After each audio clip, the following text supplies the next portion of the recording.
안녕하세요. 사람을 더 건강하게 인강한의원 최서욱 원장입니다. 무월경 문제로 내원하시는 분들 중에는 다낭성 난소증후군으로 진단을 받고 오시는 분들이 많습니다. 그런데 다낭성 난소증후군으로 진단을 받더라도 서양과는 다르게 과체중이나 다모증 등의 비율이 지극히 낮고 오히려 저체중이 더 많습니다. 저체중인 분들은 공통적으로 혈이 부족한 혈어인 상태가 많습니다. 혈액이 충분하지 않아서 몸에서 생리혈을 만들어낼 수 없는 상황으로 혈이 부족하니까 뇌에서는 몸에 더 이상 생리를 하지 말라는 신호를 보내고 있는 것입니다. 결과적으로 배란이 제대로 이루어지지 않아서 초음파로 볼 때 다낭성 난포를 관찰할 수 있습니다.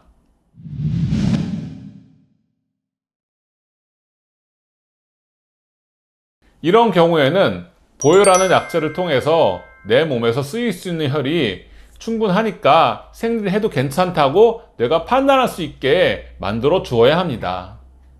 보혈을 위해서 산물탕, 대형전 등의 처방을 많이 사용합니다. 그런데 이런 처방과 더불어서 정말 중요한 것이 식습관과 수면 습관의 개선입니다. 한약의 작용은 혈을 직접 만들어주는 것이 아니라 혈을 만들어내는 조혈작용을 상승시키는 데 있습니다. 우리가 혈을 만들어내려면 음식에서 만드니까 잘 먹어야 하고 자는 동안에 혈이 만들어지니까 잘 자야 합니다. 보혈하는 처방을 쓰면 소화가 잘 되고 잠이 더 많이 옵니다. 즉 혈을 만들어내는 작용이 활발해지면서 나타나는 현상입니다.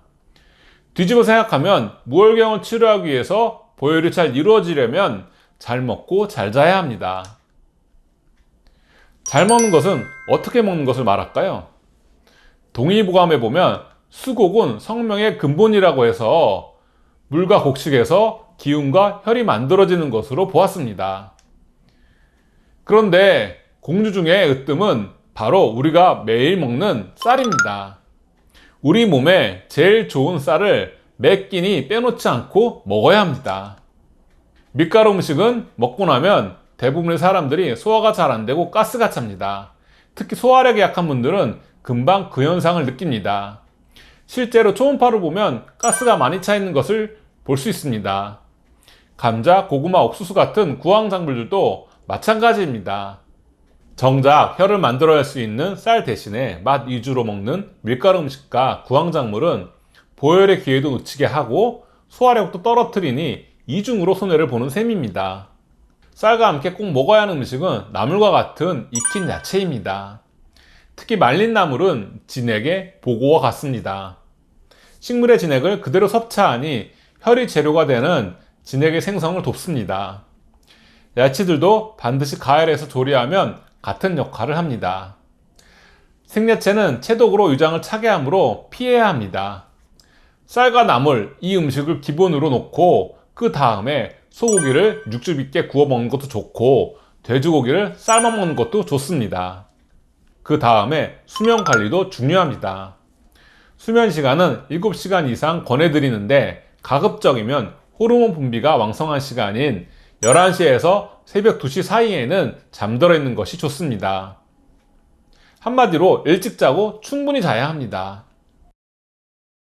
한방치료와 더불어 바른 식습관, 충분한 수면을 취하면 점점 혈이 회복되면서 생리를 규칙적으로 할 수 있는 몸 상태가 만들어집니다. 다낭성 난소 증후군으로 인해 무월경 상태라면 한방치료와 생활습관 개선을 함께 진행하시기 바랍니다. 이상으로 이번 영상을 마치겠습니다. 감사합니다.